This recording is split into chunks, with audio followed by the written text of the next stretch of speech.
Obviously, we treat a lot of folks with hypertension, very common. One of the things I try to get my patients to realize is that, hey, taking your blood pressure appropriately is very important.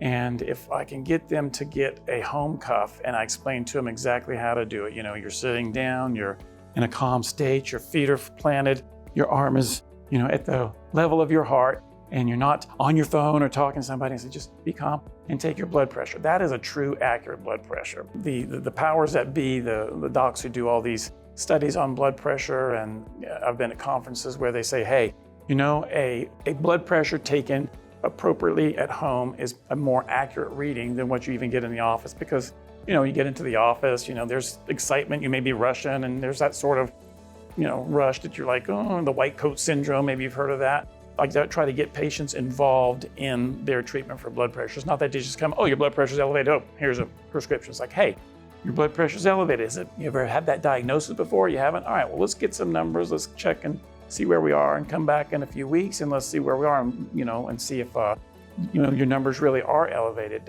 It's not uncommon, in your 40s or 50s for folks to start developing higher blood pressure just as we age. But as I always tell them, well, yes, it's natural for your blood pressure to elevate, but sometimes just because it's natural doesn't mean it's good. Death is natural, but we try to postpone that as much as possible, right?